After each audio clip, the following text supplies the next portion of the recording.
Good evening. I'm Tom Powers, Head of Adult Services. On behalf of the staff and the friends of the Flint Public Library, welcome to the almost world-famous Julia A. Moore Poetry Festival. It used to be that Flintites suffered an inferiority complex when it came to literature. New York had the Pulitzer Prize. Stockholm exploded every year with the naming of the Nobel Prize in Literature. And Flint's literary reply to those prestigious awards?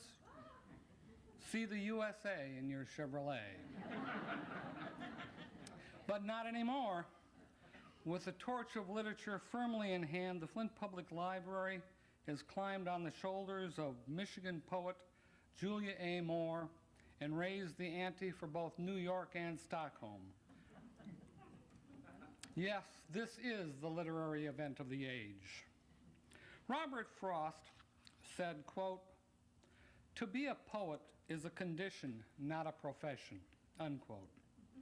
You know, sometimes it takes an absolute genius to state the obvious. Yes, poetry is an affliction.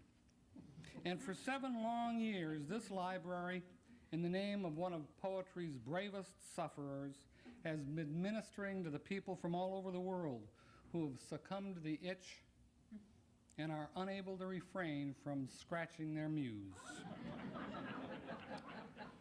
Ladies and gentlemen, you may think of the Flint Public Library's Julia A. Moore Poetry Festival as the Lourdes for those suffering from poetry. Over the years, we've had some miraculous recoveries. As proof of this, I would like to quote from a submission by a former sufferer from Eden Prairie, Minnesota, on how the festival cured her. And so as not to be misunderstood, not cured in the sense of a ham, but cured as in heal. And so as not to be misunderstood, heal not as in teaching your dog to heal, but heal as in remedy. I quote from Margaret D. Harports. "I feel better now. I no longer try to hurt myself with all those strange objects. I don't scream so much after it gets dark. Now I go outside and stand on my curb and tell my neighbors where to park."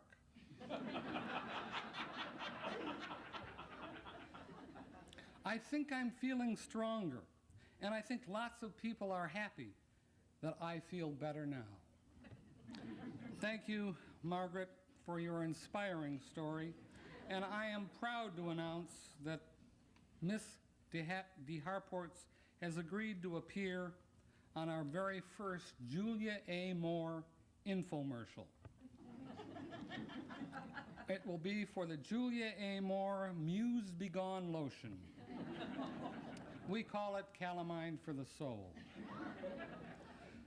But who was this Julia Moore, and how did she become the patron saint of poets?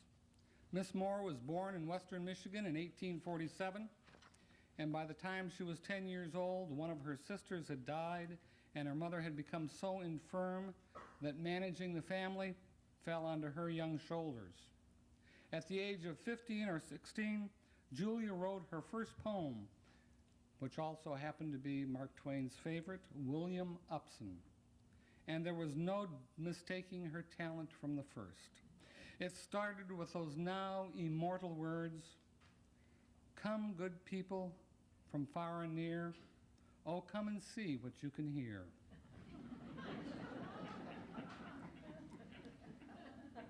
And as a poet, death became her specialty. Mrs. Moore said when, quote, "any of the neighbors' children were buried, I just wrote a poem about their death. That's how I got started," unquote. It wasn't that Julia's poems were about death. It was that they were funny poems about death, and Julia didn't mean for them to be funny. She continued to write unintentionally funny poems and put out her first book of poetry in 1876. The same year as the Battle of the Little Bighorn, for those of you who like omens. The book was an instant hit because of Mrs. Moore's innocent charm and uniquely funny verse. As you should know by now, the muse can be cruel. And the muse had Julia like the wolf had Little Red Riding Hood's grandmother. It should be noted that Julia Moore wasn't the only poet writing deadly verse. Bereavement poetry was the thing to write back in the post-Civil War days. Max Adler wrote parodies of bereavement poems that mimicked Moore's poetry to perfection. The wonder here is that Adler's parodies came out 2 full years before Julia's book of poetry. We will favor you with a sampling of Adler's works before we hit you with the real thing. Think of it as hyperventilating in order to hold your breath for a real long time.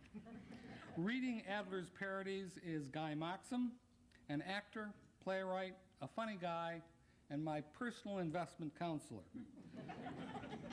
I am happy to report that when I retire next week, Guy has assured me that I will have more than enough for all the saltines and Kool-Aid I will ever want. Mr. Moxham, the stage is yours.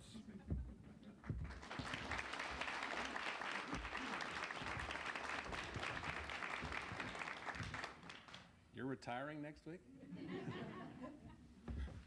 I'm here as living proof that as I return, some people never learn, as I see many of you haven't.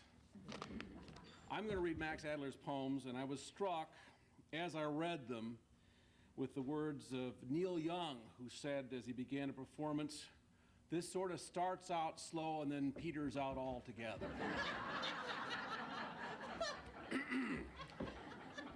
All right, knock it off. The death angel smote Alexander McGlew and gave him protracted repose. He wore a checked shirt and a number 9 shoe, and he had a pink wart on his nose. No doubt he is happier dwelling in space over there on the evergreen shore. His friends are informed that his funeral takes place precisely at 4:15. 4 doctors tackled Johnny Smith. They blistered him and they bled him with squills and anti-bilious pills and Ipecac. They fed him. They stirred him up with calomel and tried to move his liver. But all in vain, his little soul was wafted o'er the river.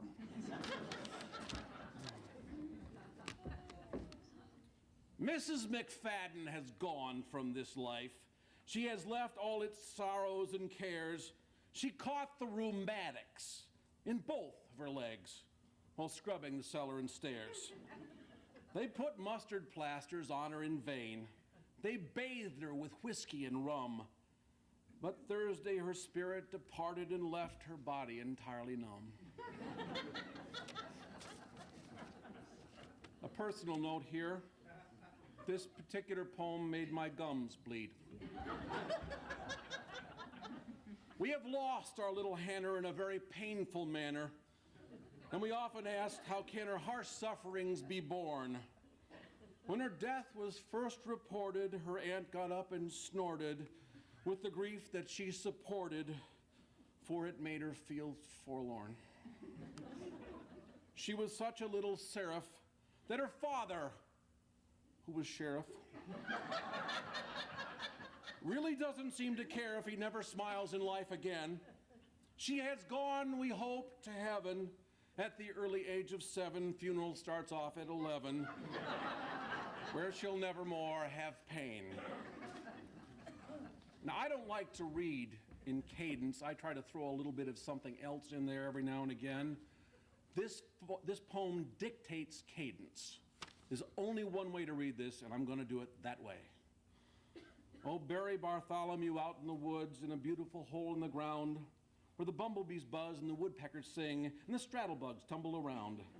So that in winter, when the snow and the slush have covered his last little bed, his brother Artemis can go out with Jane and visit the place with his sled.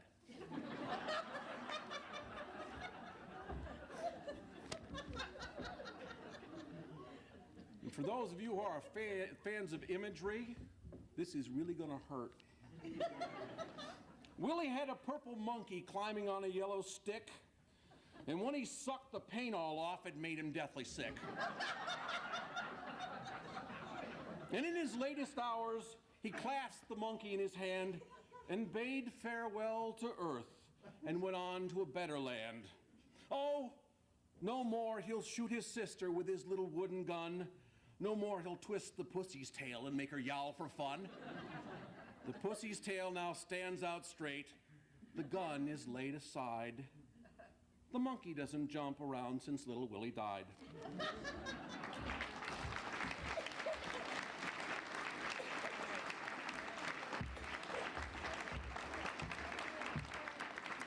Guy Moxham. And now that we've prepared you for the real stuff, no Julia A. Moore Poetry Festival would be complete without a sampling of the master's verse. And for those of you who have returned to this festival year after year in hopes of a spontaneous cure, you know there is only one person who can do justice, and justice is the appropriate word, to Miss Moore's wonderful poems. Ladies and gentlemen, Julia Moore's channeler, Linda Moxham.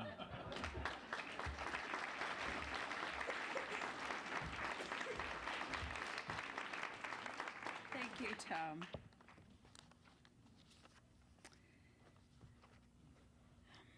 Think location, location, location. Lost and found. In a southern city lived a wealthy family. In a southern city was the happy home of a father and a mother and a little daughter. In peace and contentment, they lived alone. But one summer evening, there happened a misfortune which caused the parents to weep and mourn. For this little daughter, a loving little treasure, was a poor little wanderer far, far from home. It happened thus. The mother went out calling on a widow friend who lived all alone. She left her little daughter in the care of her father, and through his neglect, she wandered from home. The father rocked his child till her eyes closed in slumber. Thought he to himself, I'll go over across the way and see a neighbor friend. He'll be there this evening, and I must see him before he goes away. He left his little one, he supposed, sweetly sleeping in her little cradle in the house alone. And in his great hurry, he left the gate ajar. This thoughtlessness caused destruction to his home. Soon after he was gone, she awoke from her slumber, poor child. She then found herself all alone, for no one was there. No one heard her weeping as she wandered away far, far from home. She wandered along on the busy thoroughfare. No one seemed to notice this little one alone. She wandered down Broadway till the little feet were tired. The poor little wanderer, far, far from home. At last, getting weary, she sat down on the pavement and soon fell asleep, so tired had she grown. In her troubled sleep, she would softly murmur, Papa. This poor little lost one so far away from home. A policeman came along and saw her sweetly sleeping on the pavement at midnight alone. He gently picked her up and took her to the station, this poor little wanderer far away from home. He advertised, but could not find her parents. At last, he took her to the orphan home where she lived till a farmer in the country took her to live with him, this wanderer alone. The father died o'er the loss of his daughter. The mother sought for her 3 years alone. At last, she found her with kind people in the country, her poor little wanderer far away from home. Kind people can imagine the joy of the mother when she found her little loving one. Oh, God, exclaimed the mother, I have found my little Alice, my poor little wanderer far away from home. Thank you.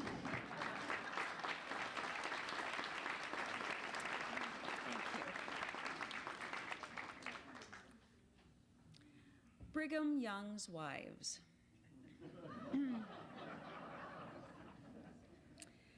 'Tis said that Brigham Young is dead, the man with 19 wives. The greatest Mormon of the West is dead, no more to rise. He left behind his 19 wives, forsaken and forlorn. The papers state his death was caused by eating too much green corn. It made him sick and very bad. Cholera morbus set in. Doctors was brought from far and near, but none of them could help him. Of course, he had the best of care, a wife for every call. Nurses plenty he had, you see, but he died and left them all. Oh, death, it came. He had to go and leave his weeping wives to mourn the loss of one dear friend, the partner of their lives. They stood around his dying bed to see his life depart, but few of them, I do believe, wept with a broken heart. Some perhaps did weep for grief, and some perhaps in woe, and some perhaps were glad to see the old Mormonite go. It left them free once more to roam, a husband to choose once more, but some of them will never choose to live the same life o'er. As they stood around his bed, their hearts were filled with pain to see him writhe in agony and hear him not complain. It made them feel so very bad, they wept and mourned that morn. And yet to think his death was caused by eating too much green corn. At last, his spirit fled away and Brigham was no more. Such weeping, wailing in a home was never heard before, and when his children came to see and look at him once more, their thoughts were often thus expressed: our papa is no more. Brigham Young had 19 wives and children by the score. Such a family for one man to own was never known before. His children is now left by him, forsaken and forlorn. 'Tis said, they're often heard to say, Pa did eat too much green corn. Brigham's wives are in deep grief. It won't last very long. Although 'tis sad their husband died by eating too much green corn. He made a glutton of himself, not thinking what he'd done, which caused the death of a Mormonite and the end of Brigham Young. Thank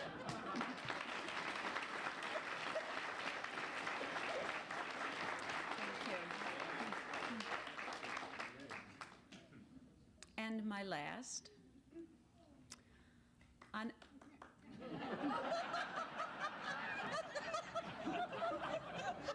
Okay, I'll read the whole book.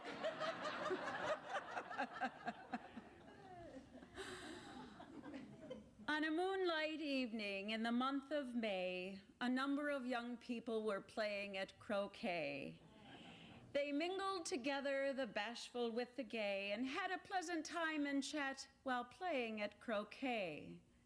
This play they call croquet, croquet. This play they call croquet. It is amusement for the young. This play they call croquet. On that pleasant evening, the moon shone clear and bright, and every heart among the crowd was filled with great delight. It was a merry party, for Lady Dell was there. Her merry laugh above the rest was heard by all so fair. This play they call croquet, croquet. This play they call croquet. It is amusement for the young. This play they call croquet. She was the belle that evening, admired by great and small, and all the boys liked to play with the girl and blue ball. She was a splendid player, so lively and so gay, for she was skilled in playing that pleasant game croquet. This play they call croquet, croquet. This play they call croquet. It is amusement for the young. This play they call croquet. Two young men among them that loved this pretty dell, although I write above them, their names I will not tell. They were fine young fellows, so bashful and so gay. They tried to beat the girl that with the blue ball play. This play they call croquet, croquet. This play they call croquet. It is amusement for the young. This play they call croquet. With those handsome fellows, Dell thought she'd have some fun. The one of you that'll catch me may see me safely home. The play began in earnest between those fine young men. To catch the girl with the blue ball was impossible for them. This play they call croquet, croquet. This play they call croquet. It is amusement for the young. This play they call croquet. She went around the playground so full of life and gay. She left them at the farther arch, so she beat them at croquet. It was late that evening, and as I went away, I know not how they came out in that pleasant game, croquet. This play they call croquet, croquet. This play they call croquet. It is amusement for the young. This play they call croquet. So croquet by moonlight is pleasant, as you see, for business cares were laid aside in that little company. So playing at croquet, croquet. So playing at croquet. It is amusement for the young folks, this play of croquet. This play they call croquet, croquet. This play they call croquet. It is amusement for the young, this play they call croquet. Thank you.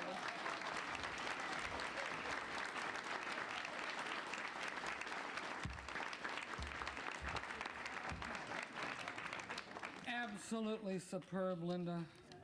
I have to admit that it's been 7 years since I've been able to pick up a croquet mallet. I must warn you that the evening starts going downhill really fast right about now.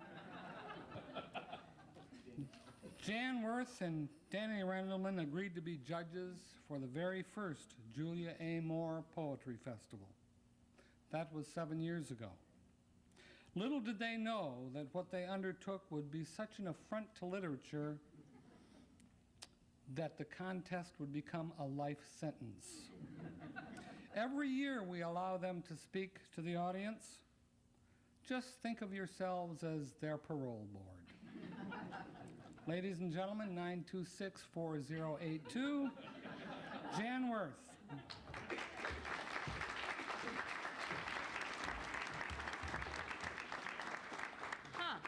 There's my number right there. Tom, this is getting too spooky. Tom and I were on the same wavelength, so. Well, here we are again in that aesthetic black hole of poetry known as the Julia A. Moore Poetry Festival. With poor Nietzsche on his deathbed, we may find ourselves tonight crying out, more light, more light. But we have been sucked in way too deep for escape. No one has enough strength to get out of this trap, what our physicist friends would recognize as a perfect example of a deviation amplifying feedback loop. The only bright spot is that this is the last time we have to do this in this century, this millennium. As we reflect on the significance of the new era, we may find ourselves asking, is this what 2,000 years of human achievement comes to? Perhaps we shouldn't ask. Because all of tonight's finalists have fallen victim in these fading days of the pre-apocalypse to a sad virus for which there is no known fix, no curative software, no deus ex machina falling from the sky. It's the recently discovered virus known as Y2J. Y2J has been traced to western Michigan in the late 1800s, and its first known victim is the carrier, Julia A. Moore, that hapless farm wife whose symptoms we bemoan tonight. After being dormant a century, the virus pupated. I've always wanted to put that in a speech. The virus pupated and traveled mysteriously eastward on a vector straight to Flint, which has since become a hotbed for Y2J, as sticky and germ-ridden as a yellow fever ward at the Panama Canal.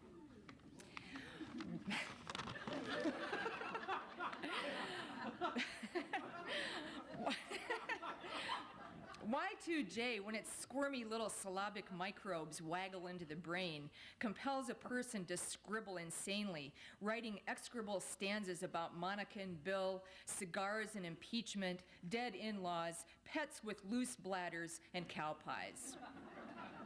Like the flesh-eating zombies in Night of the Living Dead, these pitiable Y2J positives do the undead robot walk to desks and computers, ominously clacking at their keyboards, insidiously breaking down all poetic protein, noisily chewing at the necks and brains and forearms of decent poems, and infecting them, garbling them, crashing their hard drives to smithereens. What scientists think triggers the Y2J outbreak is an act of germ warfare. Sending an email or snail mail message to an otherwise normal-appearing man at the Flint Public Library named Tom Powers. Despite his seemingly innocent demeanor, Tom's powers are sinister and have far-reaching effect. Himself Y2J positive, Powers' massive infectiousness, exacerbated by mutated poetic ambition, has proven resistant to hundreds of milligrams of propriety. Only one thing seems to offer some succor, some relief, and as Tom pointed out earlier, it is an emergency trip to the lords of bad poetry, the very Mecca to which you, troubled pilgrims, have traveled this evening.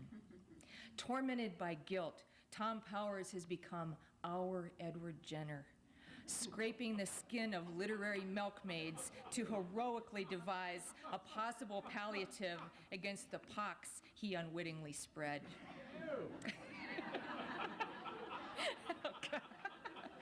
Apparently, my friends, the abject venting, self-mutilation, and writerly humiliation which follows tonight has a salutary effect, and a yearly visit seems to keep the Y2J infection in check. So, let's enjoy the healing slide into our Y2J black hole, thanking Tom Powers and our patron Saint Julia, our metric Mother Teresa, for their 11th hour, 11th year, 11th century salvation.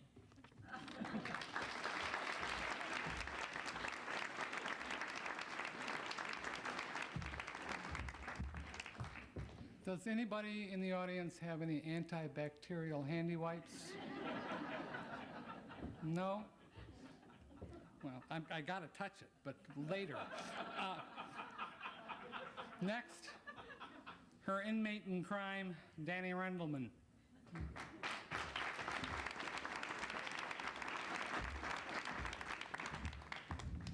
You have a script here.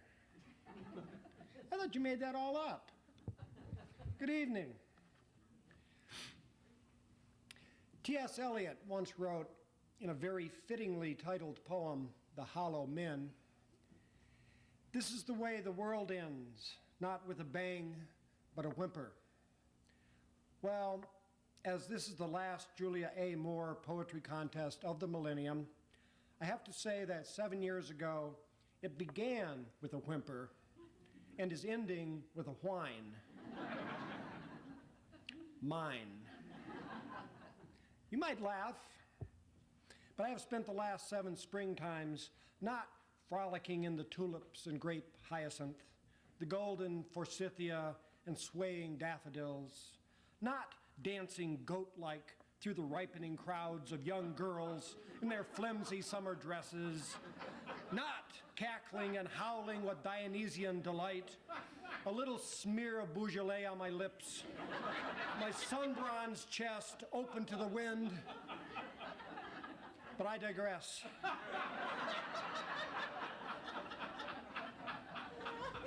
No. I have spent my springs reading through reams of such stuff as you are about to bear witness to tonight. And I use the word stuff as a polite euphemism. Now, don't get me wrong. While everyone within several city blocks and relatively close bloodlines has had to put up with me complaining about this contest, I must admit that the whole experience has been, well, all right, hellish. It has taken its toll. I am now at least 3 inches shorter than I was just a few years ago. My vocabulary has been the victim of a similar downsizing, except, curiously enough, my stock of obscenities. But an odd thing happened this year. Jan alluded to Tom Powers possessing certain, shall we say, powers. However, I discovered one she failed to mention: the ability to channel dead poets. And so, with Tom's able assistance and scary connection to the other world, I am happy to present tonight some submissions we would otherwise be unable to consider. While time does not allow a reading of each, I can at least share with you their titles, received, as it were, from grave sources. First, we received from that Welsh writer Dylan Thomas, who made his name not only in poetry, but in borrowing large sums of money to pay his bar bills, a revision of his most famous villanelle: "Do not go gentle into that good knockwurst." I must admit that Jan and I never sausage a spicy poem.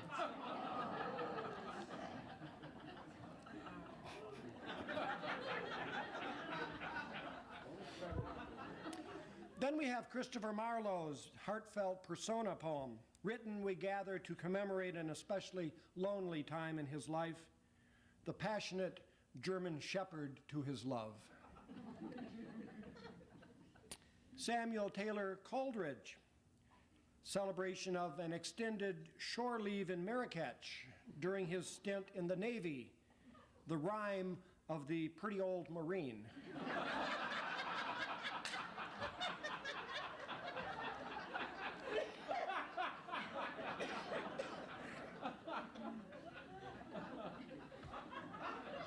Percy Bysshe Shelley's To a Buick Skylark. Obviously an entry aimed at memorializing our booming Flint economy. John Keats sent us on first looking into Homer Simpson, as well as Ode to the Nightingale Lounge.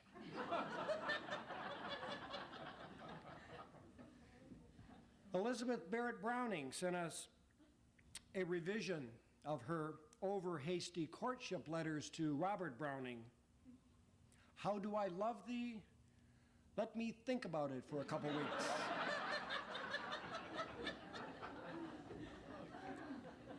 William Shakespeare. Couldn't be a festival without Bill, right? William Shakespeare's beloved but obviously misguided harvest time sonnet, "Shall I compare thee to a summer squash?"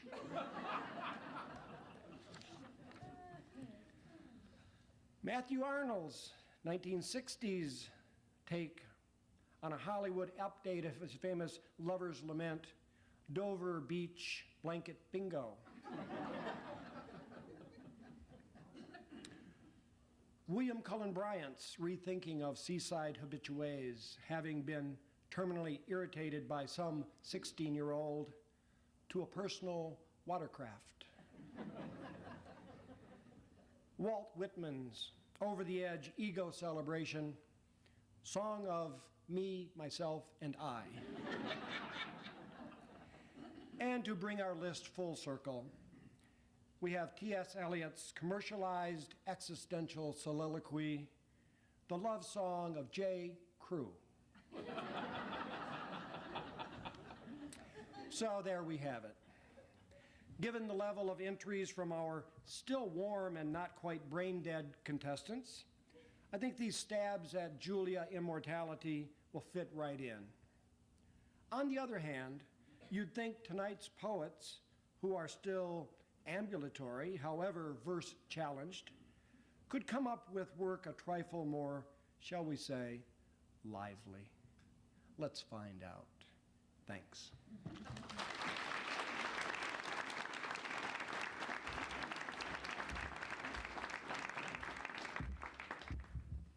Jan Worth and Danny Rendleman, what a pair. All I can say is I am ever so thankful they took their medication before they came. We've now arrived at that moment in the program where there is simply no turning back. We either must mercifully end it here, or we must present the finalists in the 1999 Julia A. Moore Poetry Parody Contest. Remembering that each one of these 13 poems that was sent to us is a cry for help, we can do nothing but proceed. The arrangement in which the poems will be read has nothing whatsoever to do with their placement and how they finished. The first poem comes to us from a supplicant from North Carolina. The author was not able to be with us tonight, and in her stead will be Flint's mistress of the coal front,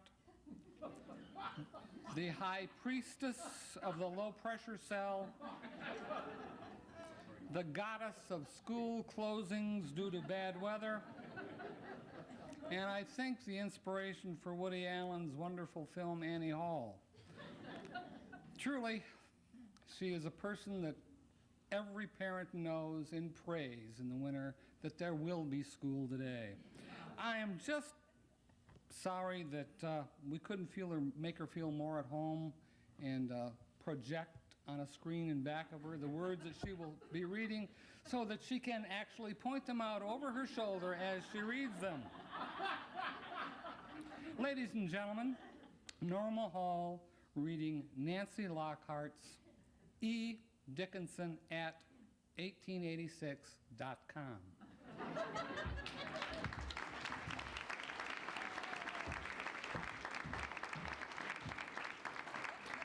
Thank you, Tom, I think. Please forgive me for wearing sunglasses this evening. I have poison ivy. My sunglasses make me feel better. E. Dickinson at 1888.com. If she wrote a letter to the World Wide Web, emailed her poetry, would her verse be none the worse, I wonder, Emily? Would recluse's pen in Amherst House be more adroit for use of mouse? Could she capture nuance, turn a phrase? Alas, if we could only gaze like flies on walls up in her loft, would she get off on Microsoft? If funereal in her brain she felt, would her iambic die and pentameter melt, cause ancient muses to reject her if she had no surge protector? Sweet Emily, I see your face, the papered walls, the curtains lace, spell-checking lines for cyberspace. A certain slant of light does funnel. Could it be the one at the end of the carpal tunnel? What care you today if calligraphy be sloppy?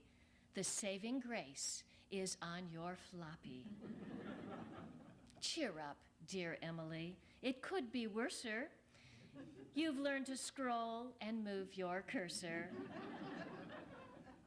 You could not stop for death, cough, cough. So close your file and just log off.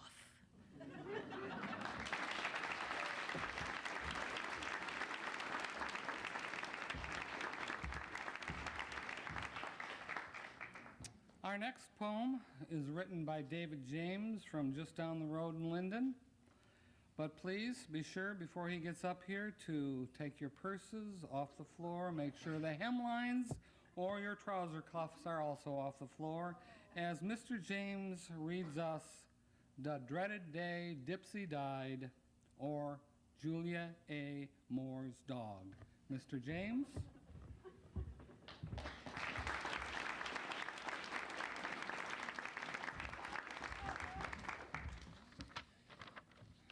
I'd like to say it's an honor to rank with Julia Moore and the other finalists here, and I think rank is the operative word. What concerns me more, though, is the fact that it wasn't that hard to write this badly. So, The dreaded day Dipsy died. When her most favorite dog, Dipsy, died, she dipped, she dropped, she cried. Oh, Dipsy, Dipsy, what did you do? You went and died before you were through.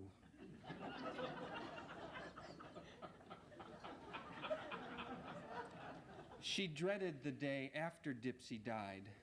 When she called Dipsy, nothing replied.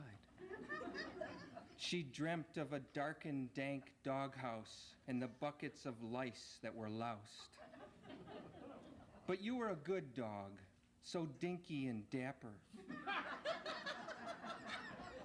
Julia sees you, Dipsy, in the corner, taking a nap or playing.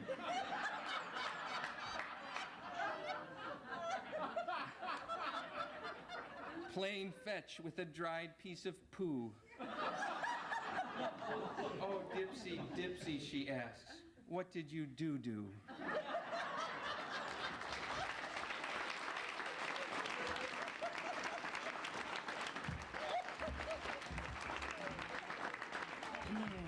Yeah, it's heating up, isn't it?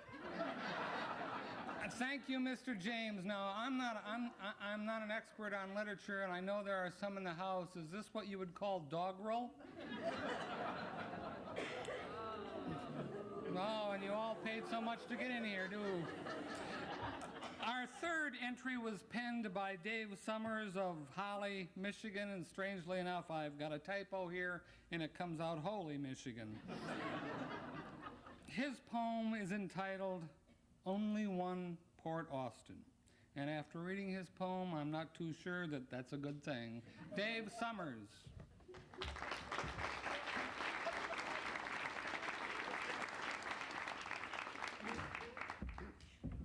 Don't you just hate these people that get up here and feel that they have to give an explanation of their poem? Well, I have to give an explanation. A few years ago, my wife and I spent a very lovely weekend at Port Austin, right up on the tip of Michigan's thumb. It's great to be from Michigan. You always have a map at hand. And we stayed at the Garfield Inn. On the wall of the room was a poem about Port Austin, framed, that had been written by Edgar A. Guest. Now, it told about the town of Port Austin. The people were friendly, they were courteous, they greeted you with a smile and a handshake, and they were honest and hardworking and had a lot of other virtues, which I've forgotten by now. But there was nothing in the poem that set Port Austin off from every other town on the face of the earth. So I thought on the way home, to keep my mind off the traffic, I would try to write something that, well, I am no Edgar A. Guest, nor was meant to be, but at least it will be about Port Austin.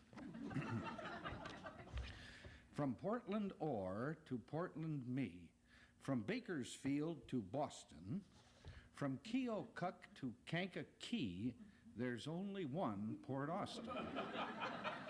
It's perched upon the thumb of Mish, a crown atop a princess, a dorsal fin upon a fish, or sour cream on blintzes.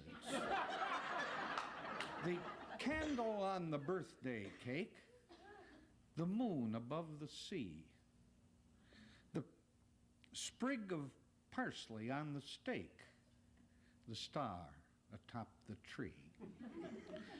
Now, given all this town's pizzazz, I think it's really dumb to speak of Port Austin as the hangnail on the thumb. This gentle spot on Huron's shore, this lovely little port, deserves a kinder metaphor than Whitlow, Wen, or Wart.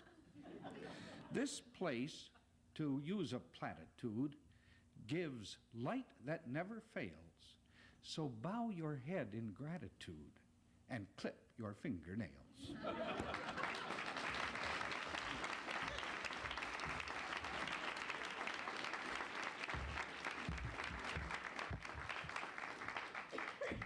Thank you, Dave. If I'm correct, Dave last year at this Poetry Festival won the People's Choice Award.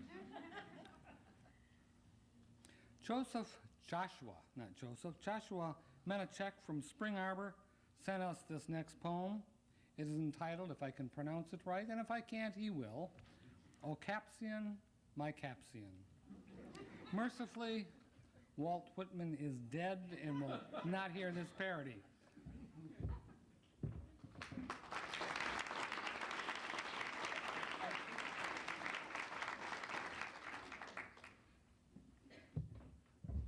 Well, at least capsaicin wasn't the only thing you pronounced wrong.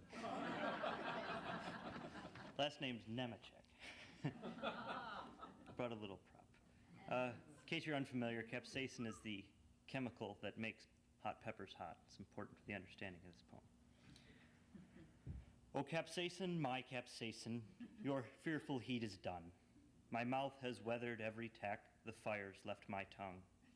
The crowd is near, glad with cheer, the people all exulting, while other guys look on with fear, a feat so bold and daring. But oh heart, heart, heart, oh the burning pain I dread, while in this pod my capsaicin lies, dried, cold, and red. O capsaicin, my capsaicin, rise up as my tongue swells. Rise up, for you this rhyme is sung, for you the poet dwells. For you high praise and seasoned treats, for you the stores a crowdin', for you they call the swaying mass their meager tongues a burnin'. Here capsaicin, dear fighter, a farm is your homestead. It is some dream that in this pod you're dried, cold, and red. My capsaicin does not answer. His face is frail and still. My fighter is not on his farm, he has no pulse or will. The peppers taken, emptied, and ground into a powdered one. From fearful heat the body brings in blessed endorphin. Exalt those stores and tongues a swell, but I with scorn have said, beware the pod where my capsaicin lies, dried, cold, and red.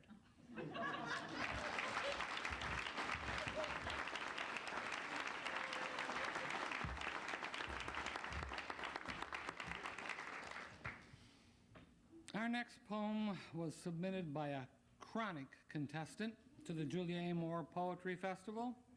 Ray Miller has traveled all the way from Grand Ledge to read us Yowl.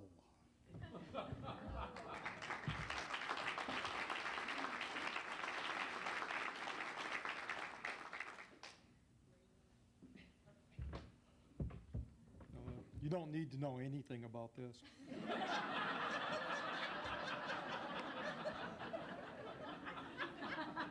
I saw the best minds of my generation destroyed by madness. Well, I guess they were really just my college friends. But anyway, they were destroyed by madness, or at least enticed by madness. Well, they're not so much destroyed as they are suffering in suburban subdivisions, driving SUVs through pleasant tree-lined streets in the angry dawn looking for cafe latte and bottled water. Man, I could go for a coffee and biscotti right now myself. Watching insipid sitcoms on giant televisions with 80 channels in Blake Light tragedy for 7 days and nights, battered bleak brains drained and battered wings of chicken with meat sucked off and washed down with empty diet sodas while contemplating dogs selling tacos. Now, that makes me a little hungry. Who chained to cubicle workstations, sunk in electric daylight of Dell or Mac for endless rides to HTTP somewhere, and HTTP somewhere illuminating the inflammation age in the endless whine of the hard drive, and singing the endless praise song to the amazing Gates. How sweet the song, the gates of awful hell, gates whose soft micros are be-all, see-all, gates from whose windows they look out to and never see out from. Where was I? I thought this was going somewhere. Oh yeah, I remember now, the Mad Magazine generation, my friends.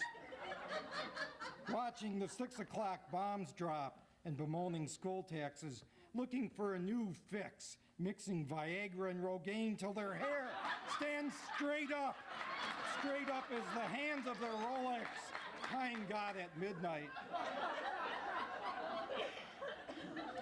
I'm with you in Woodstock.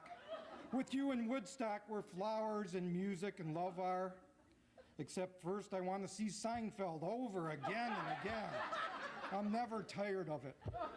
And I'll check on the true value of my mutual funds.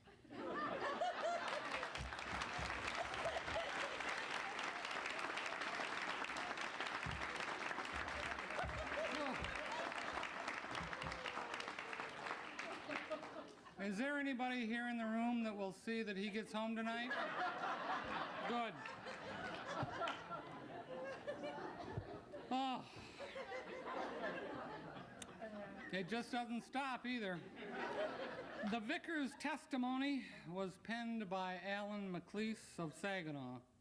Mr. McLeese is in the audience tonight, but has nominated Guy Moxham to read his moving tearjerker.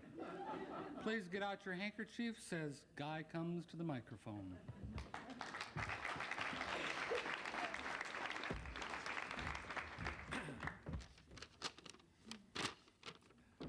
This poem was written by Alan McLeese, who used to write for the Journal. He may still write. This is not necessarily evidence of this, but Alan, you should be ashamed of yourself. As to stray urchins, we had but the one plucky Tim Trot, unknown mother's son, who slept in the thickets on mushy mosses, nor down of goose or terns or tosses. Foul lair shared with chipmunks and owls, where chit of a boy dasn't move his bowels, for fear of grasping briars in infernal wood, nor place to stand where a urinal could. Yet Tim scuttled through town, mangy pup, knickers all ragged and ne'er buttoned up, peddled stick matches, cursing and slanging, nor lent one lone ear to caring haranguing. Oh, the wild tad slate is soon besmirched. How couldst that not be, for he unchurched? He'll rot ere he ripens in asylum or jail, shoveled ore down under out beyond the pale. Thus doth errant sprout clutch your heart, and rouse you from toil with irksome start to ponder, to plug vast abyss he's seeing, so never 'twas and is and hath no being. Hence, I as vicar, with chaste-breasted wife, set a trap for Tim to change Tim's damned life. Snared him by turbid rill. He in full flight, bowed him and cowed him within a fortnight. Stopped up Tim's oaths, his flatulence too. Tutored him at dusk in dawn's clammy dew, and thus we diverted him from Primrose Place and led him ashen, albeit rosy, to a state of grace. And his work here well done, Tim fell sick. Keeled o'er his books, broke wind with a kick. And we knew with rue, whilst we gaze abashed, that our bonny boy's gas wasn't all that had passed.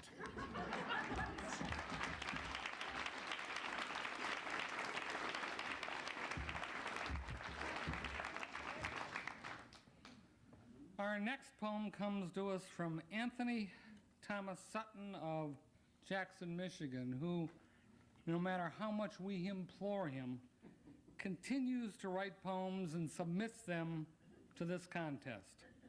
Mr. Sutton is here to read his poem, What I Did on My Summer Vacation, 452 words by Seamus O. Sassobathan. Mr. Sutton.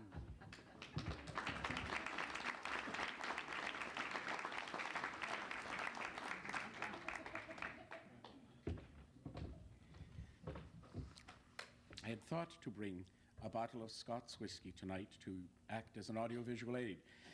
And I called Thomas earlier, and he said not to bother because he had one on his desk. By the time I got here, however, it was empty.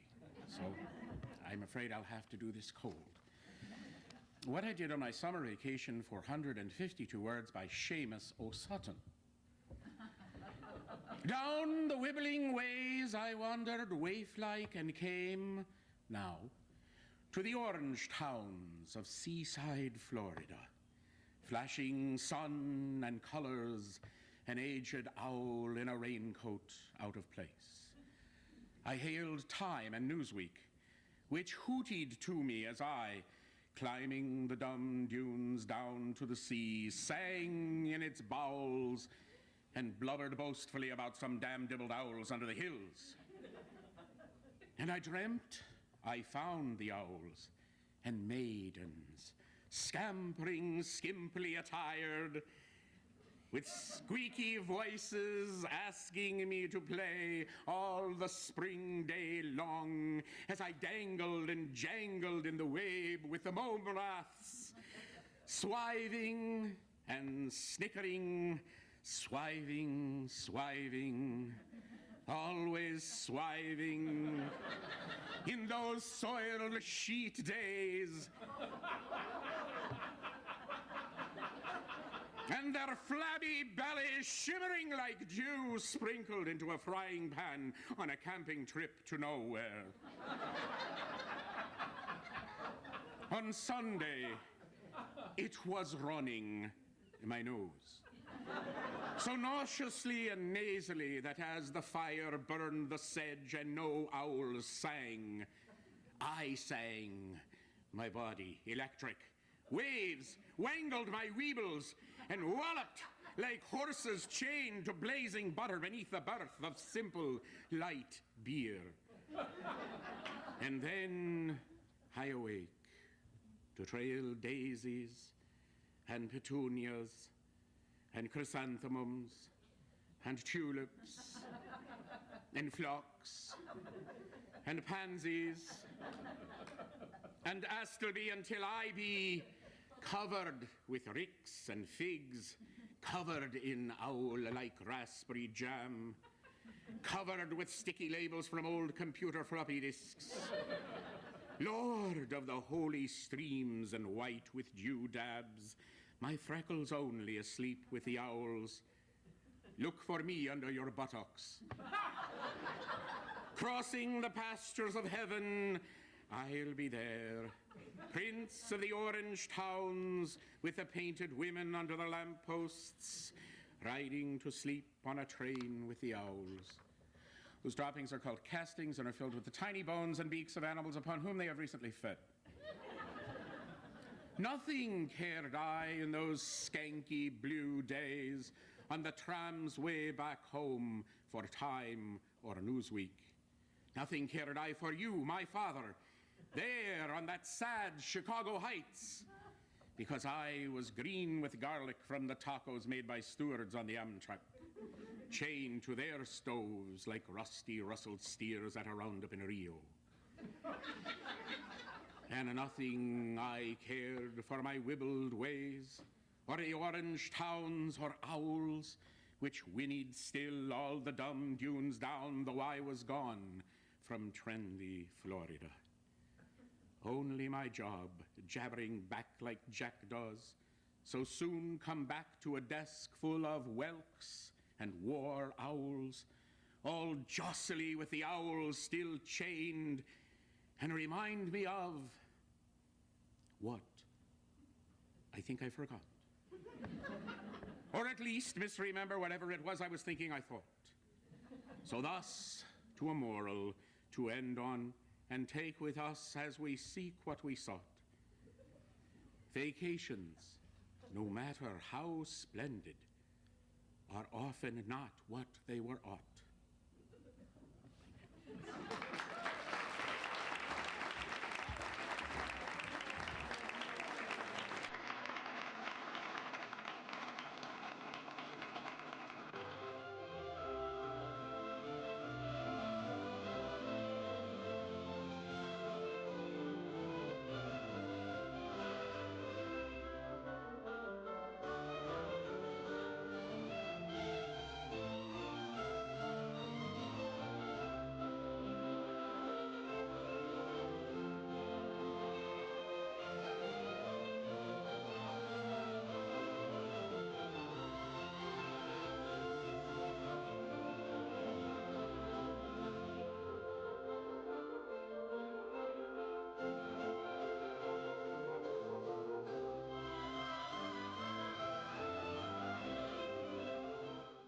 street broke the machine.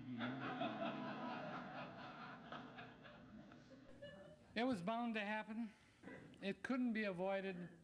One of our speakers already alluded to it, the millennium. Timothy D. Holmes is here to read us his poem, Y2K.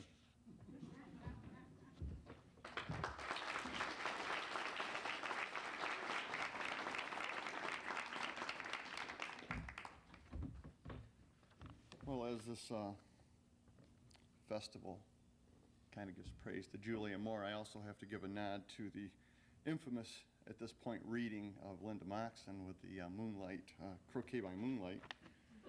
So it's kind of a double tribute here. Will the coming new year take our minds away? Will the new millennium throw society into decay? Are we to run starving, hysterical, naked through the street? The destruction and into the world as we know it complete? This thing they call Y2K, Y2K, this thing they call Y2K, it is amusement for computer geeks. This thing they call Y2K. Will all our cities go dark and all commerce cease? Is all society to fall into the proverbial crease? Will the fat lady sing, the world, the big one, to bite? Or are we being led down the garden path of panic and fright? This thing they call Y2K, Y2K, this thing they call Y2K, it is amusement for computer geeks. This thing they call Y2K. Are we doomed as a people to go awry and become extinct, to sit in misery and cry as we in the mire do sink? Why should we care if the one-eyed monsters go blink? Maybe then we could again actually try to think.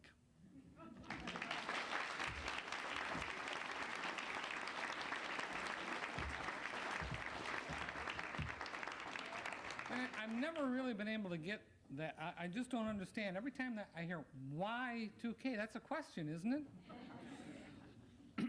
B rose fine while suffering a feverish delirium, posted to us her parody of Jabberwocky, entitled Juliamore.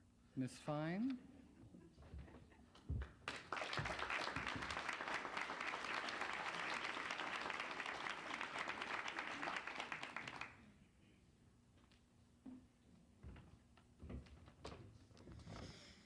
Please allow me to express my abject apologies to Lewis Carroll and to all of you.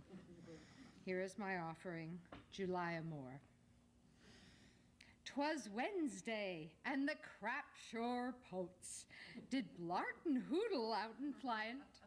All far stinkin' were the Garbrashy stanzas, and the leaderats rolled in graves. Beware the Juliamore, my child, the rhymes that clash, the verse that suck. Watch out for the reeking parodies, and also the virulent muckety-muck. He took his Dixon Ticonderoga in hand, strickled his chin till the muse descended. It smacked him hard upside his head, and left his chair upended. And as he woggled in dumb block deep, feeblotion stagnobbing in his so-called mind, a triggling thought burst forth in glory, and out a ditty poem he did grind. June moon, tune, spoon, he knew his graphite spear went scritch-a-scratch. He wrote it soup fine, working line by line, and the entry form he did attach.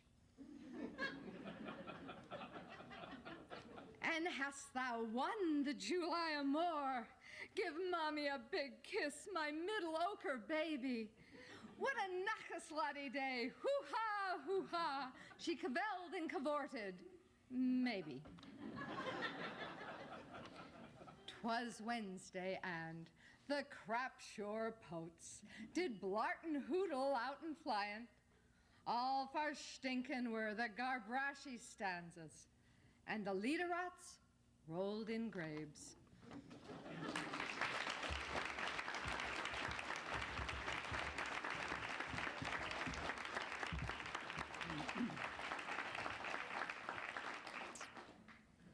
Of all the things a poem can be, we often overlook the fact that poems can be about practical, everyday information that you need to get through life. As evidence, I give you Dina Lakowski's, and I pronounced her name wrong, Lakowski's, and her poem, Advice. Dina?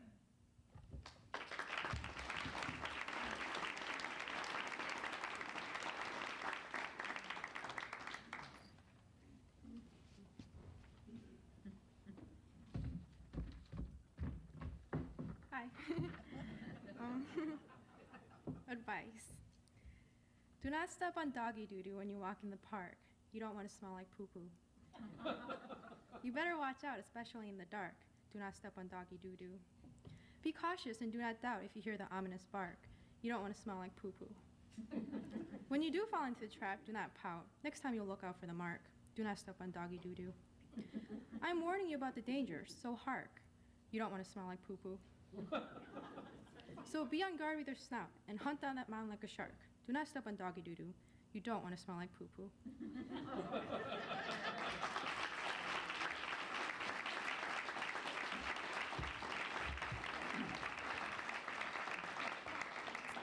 Put that one in your how-to manual for life. Dave Summers returns to the stage to tell us about, quote, a memory of a girl in the chorus line of Mikado, unquote. Dave?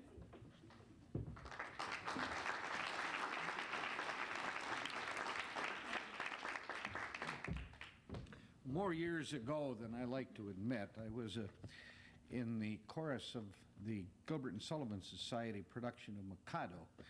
Now, if you have ever seen Mikado, you know that the choruses have to do an awful lot of groveling and crawling.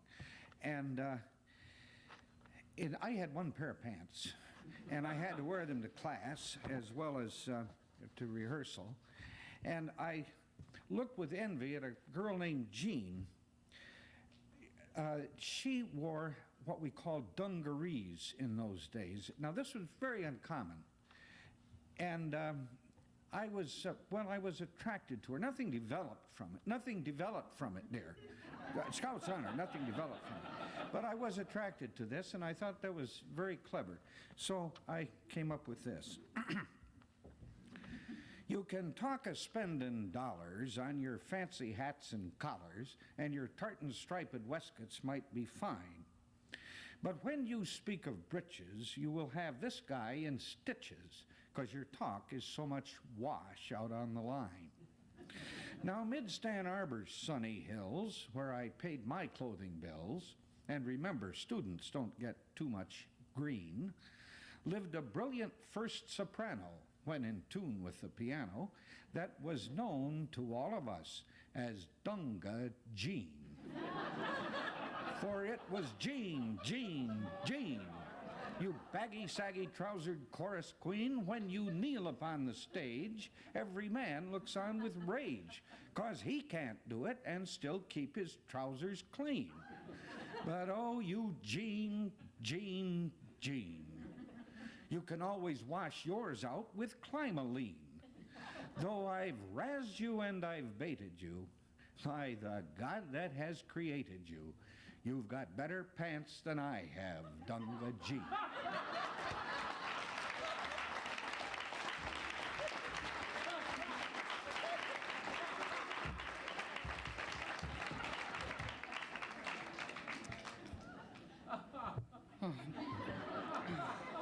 I've been a librarian for 31 years, and I always suspected that I didn't hold literature in as high a regard as I ought to. And this poem proves it. When a girl wearing jeans bends over in front of me, I don't think of Rudyard Kipling.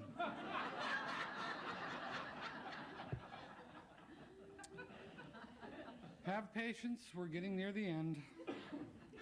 Our second to last poem was also written by Nancy Lockhart. Reading, quote, stopping by the woods on a nasty night, unquote, will be Norma Hall.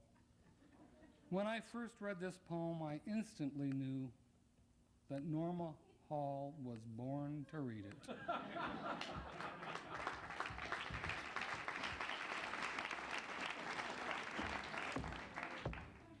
Dost thou reveal you know me a little too well, perchance?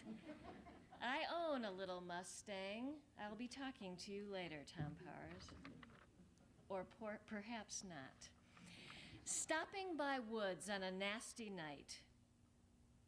Whose woods these are, I do not know. Nonetheless, I've got to go, firm in the knowledge it's too long a drive to Texaco. The first cramp stuck at the podium, but I, having no supply of Imodium, never got to read my poem. My only thought, to make it home. Among the sycamore and rhododendra, there could be no question as to my agenda. High-heelin' through the bog, without my Reeboks, I could not jog. My little Mustang idled near, while I did pray no soul would peer, then gave my pantyhose a shake. I think they landed in the lake. Non-biodegradable, a big mistake. Ill-prepared to weather this caper, my purse in the car, I have no paper. Leaves of grass. How Whitmanesque, this night of frost. I did my best. Stopping by woods is quite abysmal, what I would not give for Pepto-Bismol. These woods are cold, I need a mop. But I have urges I cannot hold, and miles to go before I stop. And stops to make, so I can go.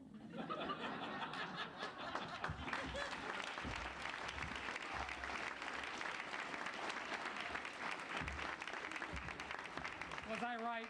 Was I right? Strangely enough, when I was found that other quote by Frost, I came across another quote by Frost, who said that a poem begins as a lump in the throat. Not too far off, really, when you think about it.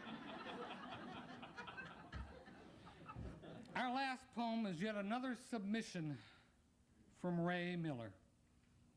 It was saved for last on purpose because I think the title so eloquently sums up this entire evening.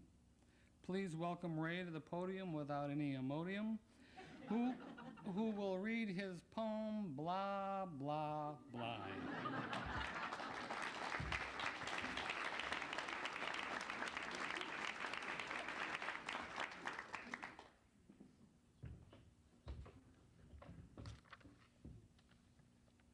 I've been thinking how much I love men that are like woodpeckers, digging their mighty bills into the horny bark where the worms hide.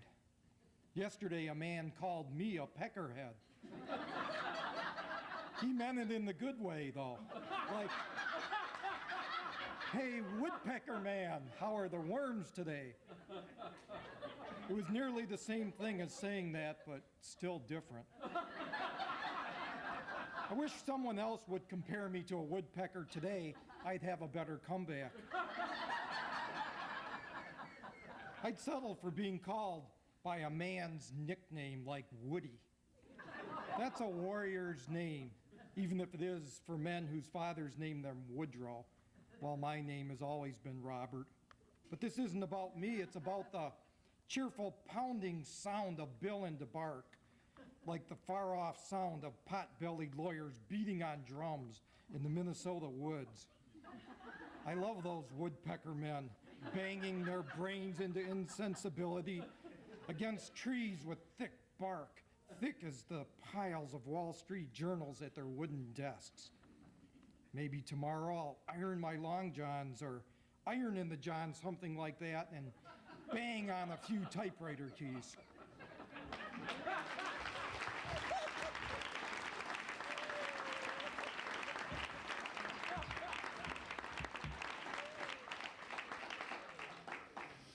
Oh, I can't pass it up. Nice poem, you yellow-bellied sapsucker.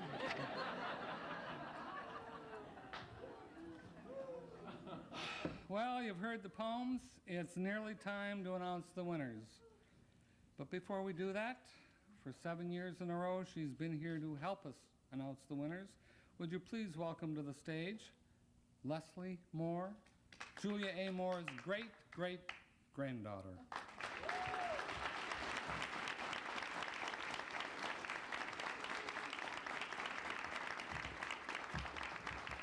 And before we announce the winners, I would like her to introduce more family relatives that are in the house tonight. Okay, we have Annette Maynard and Sally Day, Savannah Day, Robin Moore, and Jolene Moore.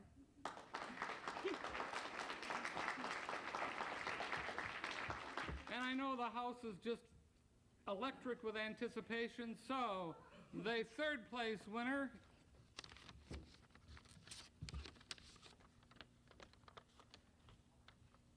Yowl by Ray Miller.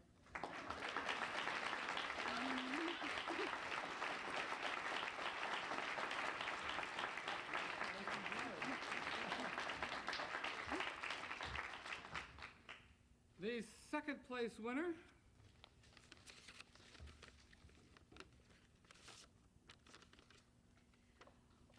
What I Did on My Summer Vacation by Anthony Thomas Sutton.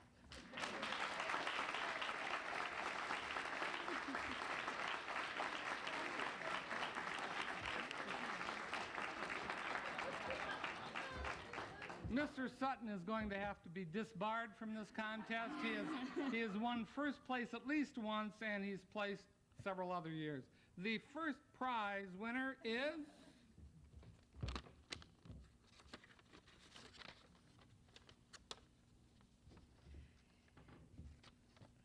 Julia Moore by B. Rose Pine.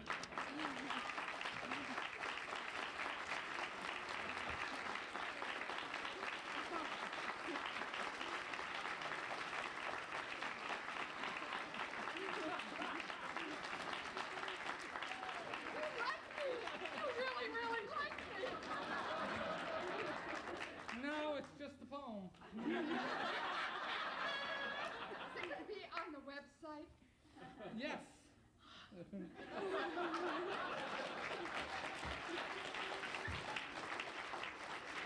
And for the second year, the People's Choice Award. It is awarded by whichever poem gets the loudest laugh.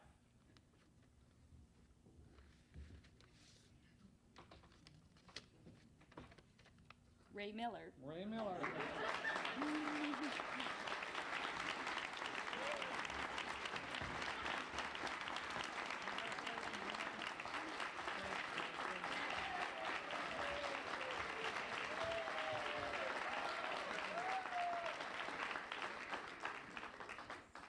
Once again, this library finds itself indebted to the Sweet Singer of Michigan.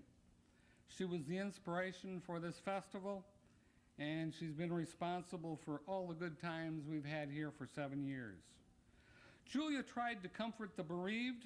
Instead, she comforted thousands of us people by making us laugh. And laughter is a great healer. It is a great gift. The Boston Evening Transcript, when hearing of her death on August 11th, 1920, commented, "In absolute good faith, she had given to the world her poem creations. And little did she realize that many poets of greater worth have done the same and fared far worse." Thomas J. Riedlinger said it best in his introduction to the complete collected poetry, prose, and songs of the Sweet Singer of Michigan. Riedlinger, commenting on Moore's ultimate secret charm, said, "There is nothing inherently funny about our mortality. The certainty that we and those we love must eventually die is depressing. But Julia's poems short-circuited our fear of the Grim Reaper's presence, allowing us, if only temporarily, to laugh in his face. That is a powerful achievement for any poet. Julia A. Moore, wherever you are, thank you. And thanks to Jan Worth, Danny Rendelman, Linda Moxham, Guy Moxham, Norma Hall, and everyone who submitted poems to this contest. Before you leave tonight, two things. Be sure and stop at the Julia A. Moore Gift Boutique.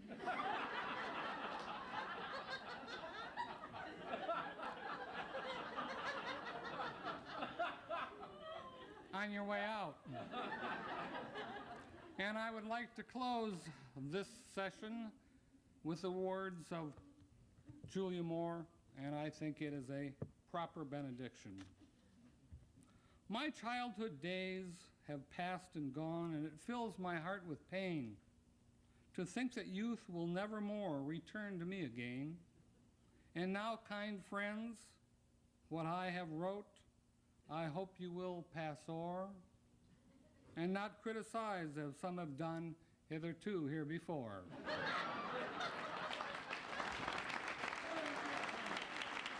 Good night. God bless.